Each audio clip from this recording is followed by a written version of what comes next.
वाले हैं क्या, मैटर्स के बारे में। मैटर्स, मैटर्स क्या होते हैं? Anything which occupy, anything, anything which occupy, anything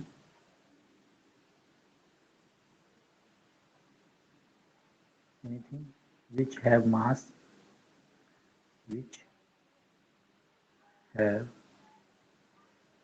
mass and occupy some space, यानी उसके पास क्या हो, कुछ मास हो और वो कोई जगह घेरे, तो उसे हम लोग क्या बोलते हैं, मैटर बोलते हैं। फॉर एग्जाम्पल की अगर बात करें, जैसे कि अगर हम लोग बात करें टेबल की, जैसे हम टेबल की बात करें, टेबल के पास क्या होता है, खुद का मास होता है और वो कोई जगह घेरे जगह घेरता है। उसी तरीके से अगर हम चेयर की बात करें तो चेयर भी क्या है, एक मैटर है। एयर भी क्या है, एक मैटर है। वाटर भी क्या है, एक मैटर है। यानी जितने भी चीज़ें हैं सारे क्या है, मैटर है। और मैटर क्या होगा, जिसके पास मास होगा और वो कुछ जगह घेरेगा। तो किसी ने बोला क्या लव मैटर हुआ, तो लव क्या हुआ, मैटर। यानी जो फीलिंग्स होते हैं वो मैटर नहीं होते, जैसे सैड, ये भी मैटर नहीं हुआ। ओल्डनेस बूढ़ापन, ओल्डनेस बूढ़ापन, ये एक भाव हो गया, फीलिंग्स हो गया। जो हम लोग फीलिंग्स को दर्शाते हैं वो क्या हुआ, नॉन मैटर में आते हैं, वो मैटर में नहीं, क्योंकि उनको ना वो कोई जगह भी नहीं घेरते, ना ही उनके पास कोई मास होता, वो बस एक भाव है। यानी तो मैटर की हम लोग बात करते हैं, फिर उसकी क्लास, जब इतने सारे मैटर हो जाएंगे तो टेबल का गुण अलग होता है, एयर का गुण अलग होता है और वाटर का गुण अलग होता है। यानी उसका फिर क्लासिफिकेशन हमको करना पड़ेगा, वर्गीकरण तो करना पड़ेगा, क्योंकि गुण अलग अलग है, यानी उसका क्लासिफिकेशन करना पड़ेगा। और क्लासिफिकेशन जब भी हम लोग करते हैं, जब भी हम लोग क्लासिफिकेशन करते हैं तो कोई ना कोई बेस बनाना पड़ता है, बिना बेस के हिसाब से हम लोग क्लासिफिकेशन कर ही नहीं सकते। यानी पहला बेस क्या हम लोग बनाते हैं इसमें, on the basis of, on the basis of, on the basis of microscopic level, microscopic level. Micro मतलब स्मॉल होता है ना, स्कोपिक मतलब छोटा, बहुत छोटा, सूक्ष्मदर्शी यानी सूक्ष्म, माइक्रोस्कोपिक जो देख नहीं सकते, आंखों से देख नहीं सकता, यानी उसके कंस्टिट्यूएंट पार्टिकल्स के, यानी मैटर जिस पार्टिकल से बना होगा उसके कंस्टिट्यूएंट पार्टिकल्स किस तरीके से अरेंज्ड है, उसके आधार पे इस क्लासिफिकेशन को अंजाम दिया जाता है, इस क्लासिफिकेशन को किया जाता है। और दूसरा जो क्लासिफिकेशन क्या है, on the basis of, on the basis of macroscopic level, on the basis of macro, macro मतलब बड़ा, बड़े लेवल पे कैसा दिख रहा है मैटर, तो मैटर आपस में मिल रहे हैं तो कैसे दिख रहे हैं, मैक्रोस्कोपिक लेवल। इसको और क्या बोलते हैं हम लोग, बल्क लेवल, बल्क लेवल का। तो सबसे पहले हम लोग इस लेक्चर में क्या डिस्कस करने वाले हैं, on the basis of macroscopic level, यानी on the basis of constituent particles, यानी क्लासिफिकेशन जो हम देखने वाले हैं किस पे देखने वाले हैं, on the basis of, on the basis of, on the basis of, on the basis of constituent particles, on the basis of constituent particles या माइक्रोस्कोपिक पार्टिकल। कंस्टिट्यूएंट पार्टिकल्स का मतलब क्या हुआ, मतलब ये हुआ कि वह वो छोटा से छोटा पार्टिकल जिससे वो बना हुआ। फॉर एग्जांपल अगर एक घर की बात करें, इस घर का एक कंस्टिट्यूएंट पार्टिकल्स किसको मानेंगे, हम ब्रिक्स को मानेंगे। किसको मानेंगे, ब्रिक्स को मानेंगे, क्योंकि ब्रिक्स से क्या बना हुआ है, ये पूरा घर बना हुआ है।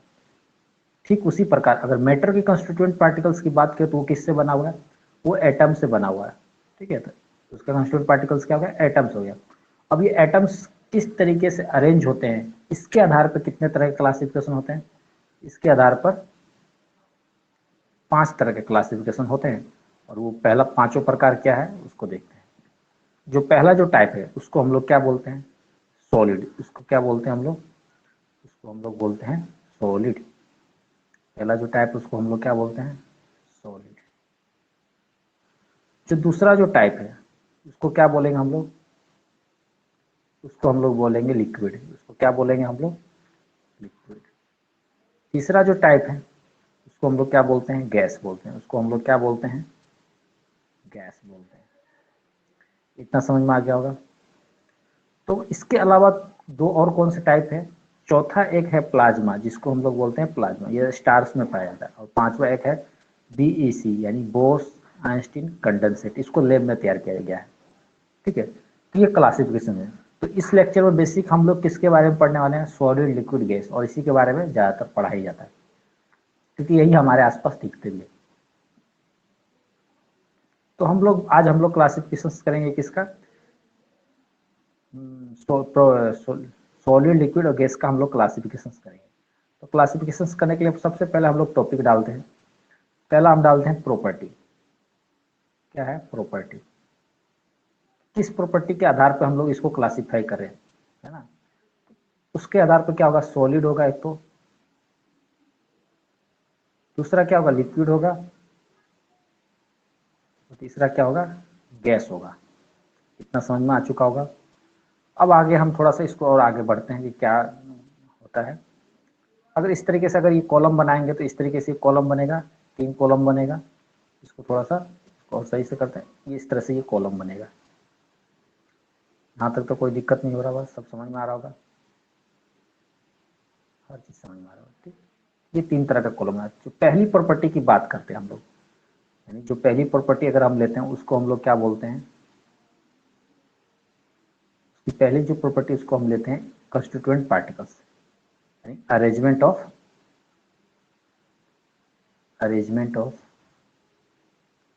कंस्टिट्यूएंट पार्टिकल्स, यानी जिस पार्टिकल से सॉलिड लिक्विड गैस बना है, जिस पार्टिकल से मैटर बना है, उसका अरेंजमेंट कैसा है। जब हम सॉलिड पार्टिकल्स के देखते हैं तो उसका अरेंजमेंट कैसा होता है, एक सॉलिड पार्टिकल्स, दूसरा सॉलिड पार्टिकल्स, तीसरा सॉलिड पार्टिकल्स, चौथा सॉलिड पार्टिकल्स, इसी तरीके से बहुत पास पास आपस में ये जुड़े रहते हैं, बहुत पास पास इसके पार्टिकल्स क्या होते हैं, बहुत पास पास होते हैं। लिक्विड में क्या होता है, थोड़ा सा दूर होते हैं, क्या होते हैं थोड़ा सा कंस्टिट्यूएंट पार्टिकल्स क्या होंगे दूर होंगे, और गैस में तो बहुत दूर होते हैं, गैस में बहुत दूर दूर होते हैं। तो इस तरीके से पहला अगर हम प्रॉपर्टी देखें वो क्या है अरेंजमेंट, इसका कंस्टिट्यूएंट पार्टिकल्स अरेंजमेंट इतना, इस कारण से इसका 3 तरीके से हुआ, सॉलिड लिक्विड गैस। सॉलिड के पार्टिकल्स बहुत पास पास, लिक्विड के थोड़ा सा दूर, गैस के सबसे ज्यादा दूर। और अगला जो प्रॉपर्टी अगर बात करें इसके, तो वो जो प्रॉपर्टी है उसको बोलेंगे इंटरमोलिकुलर अट्रैक्शन, यानी इंटरमोलिकुलर अट्रैक्शन, यानी दो पार्टिकल्स के बीच में अट्रैक्शन कैसा है, इंटरमोलिकुलर अट्रैक्शन, दो पार्टिकल्स के बीच में इसका अट्रैक्शन कैसा है। अगर इसके हिसाब से जिसके पार्टिकल्स, जिसके कंस्टिट्यूएंट पार्टिकल्स पास पास है, उसमें उसमें तो इंटरमोलिकुलर फोर्स ऑफ अट्रैक्शन ज़्यादा होगा, तभी तो उसके पार्टिकल्स पास में हैं। इसका मतलब क्या हुआ, इसमें जो इंटरमोलिकुलर अट्रैक्शन होगा सबसे ज़्यादा होगा, इसमें उससे कम होगा, और इसमें वेरी लेस यानी बहुत कम होगा। इतना अभी तक समझ में आ चुका होगा। अगर हम नेक्स्ट इसकी प्रॉपर्टी बात करें तो इंटरमोलिकुलर स्पेस, नेक्स्ट अगर प्रॉपर्टी की बात करें तो वो क्या है intermolecular space, inter molecular space, यानी कंस्टिट्यूएंट पार्टिकल्स के बीच में स्पेस कितना है ना, कंस्टिट्यूएंट पार्टिकल्स के बीच में स्पेस कितना है। अब यहाँ पे ध्यान से देखने की बात है, जब अट्रैक्शन इतना ज्यादा है और पार्टिकल्स पास पास में है तो स्पेस भी क्या होगा, कम होगा कि नहीं होगा, कम होगा। तो इसमें स्पेस क्या है सबसे कम है, सॉलिड में स्पेस सबसे कम, इसमें थोड़ा सा स्पेस ज्यादा है ना, इसमें थोड़ा और इसमें बहुत ज्यादा, यानी मच मोर बहुत ज्यादा। इतना समझ में आ गया। और इसी स्पेस के होने के कारण से क्या हो रहा है कि हम लोग एयर में तो मूवमेंट कर पाते हैं अपने हैंड को, किसी सॉलिड में मूवमेंट नहीं कर पाते, लेकिन अदर पार्टिकल स्पेस होता है लेकिन कम होता है। अगर किसी सॉलिड के अंदर पानी डालो तो धीरे धीरे क्या होगा, उस सॉलिड के आर पार निकल जाता है। इसका मतलब सॉलिड में स्पेस तो है लेकिन बहुत कम है। इसी प्रॉपर्टी में अगर हम आगे अगर बढ़ते चले जाए, है ना, इसी प्रॉपर्टी में अगर हम लोग आगे बढ़ते चले जाते हैं, यहाँ पे तो सॉलिड था, यहाँ पे तो सॉलिड है, यहाँ लिक्विड है, और यहाँ पे गैस है, और यहाँ पे इसकी प्रॉपर्टी की बात कर रहे हैं, ये चीज की बात कर रहे हैं। अब इसी में हम अगर आगे बढ़ेंगे तो इसके शेप कैसा होता है, एक सॉलिड का शेप कैसा होता है ना, एक सॉलिड का शेप कैसा होता है वो कैसे पता चलेगा, है ना। यानी अगला जो प्रॉपर्टी लेंगे वो क्या है, शेप एंड वॉल्यूम। क्या है, shape and volume. Shape and value.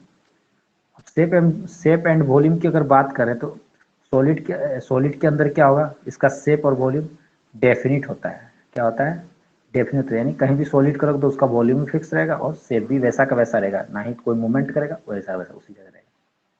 Liquid की बात करें तो शेप क्या होता है, इनडेफिनिट होता है। शेप क्या होता है, इनडेफिनिट। और वॉल्यूम क्या होता है, डेफिनिट होता है। वॉल्यूम सेम होता है। 1 लीटर पानी को कहीं भी रखो वो 1 लीटर ही रहेगा, लेकिन जिस बर्तन में डालोगे उस बर्तन का शेप ले लेगा। गिलास में डालो तो गिलास का आकार गया, जग में डालो तो जग का आकार गया, लेकिन पानी कितना रहा, 1 लीटर। और गैस में क्या होता है, दोनों ही इनडेफिनिट होता है। शेप भी इनडेफिनिट होता है और शेप के साथ साथ में वॉल्यूम भी इंडेफिनिट होता है। यहाँ तक तो कोई अंतर, यहाँ तक तो पूरा क्लियर समझ में आ रहा होगा।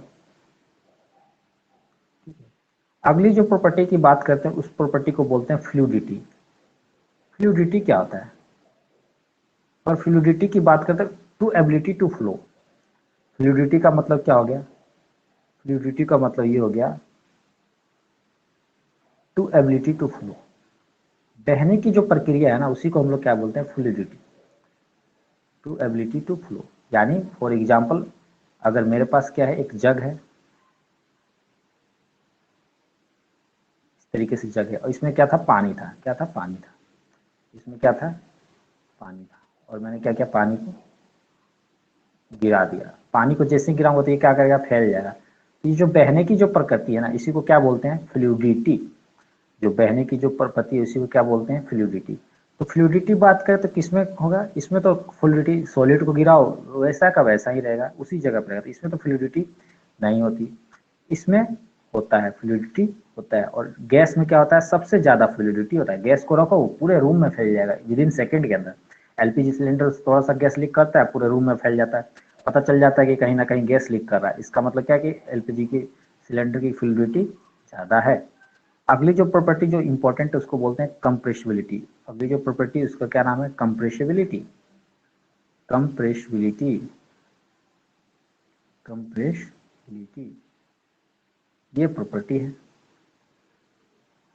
अब जो कंप्रेसिबिलिटी मतलब का क्या हुआ, कंप्रेसिबिलिटी का मतलब क्या होता है, देखो जब किसी सॉलिड, लिक्विड या गैस को उसको दबाते हैं, जब किसी सॉलिड लिक्विड गैस को दबा रहे हैं तो उसको क्या बोलेंगे, कंप्रेस कर रहे हैं। कंप्रेस करना यानी दबाना।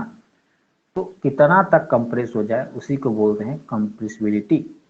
यानी अगर एक, यहाँ पे अगर मैं एक पिस्टन लूँ, है ना, एक पिस्टन लूँ और इसके अंदर मैं क्या करूँ, सॉलिड भर दूँ। इसके अंदर क्या भर दूँ, मैं सॉलिड भर दूँ। दूसरा मैं पिस्टन लूँ इस तरीके से, इसमें मैं क्या भर दूँ, लिक्विड भर दूँ। इसमें क्या मैं भर दूँ, लिक्विड। और दूसरा मैं पिस्टन लूँ, इसमें मैं क्या कर दूँ, गैस रहने दूँ।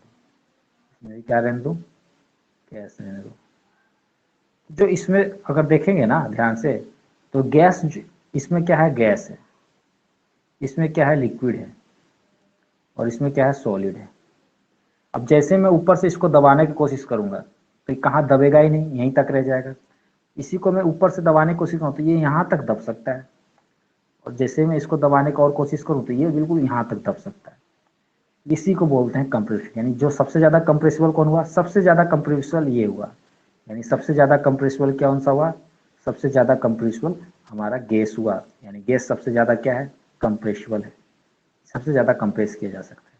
उसके बाद लिक्विड है, उसके बाद थोड़ा सा सॉलिड है। क्या है, थोड़ा सा सॉलिड है। सॉलिड क्या है, कम है, सॉलिड ना के बराबर, इसलिए नहीं मानते। तो ये हो गया। अगली जो प्रॉपर्टी एक बात करते हैं जिसकी हम कहते हैं डेंसिटी।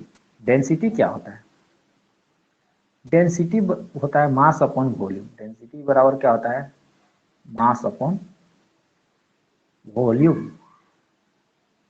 अब सॉलिड में तो क्या है, मास ज्यादा है और वॉल्यूम क्या है, कम घेरता है। तो सॉलिड की डेंसिटी क्या होगी, सॉलिड में अगर किसी सॉलिड की बात करें तो उसकी तो मास तो ज्यादा होता ही है और वो कम जगह घेरता है।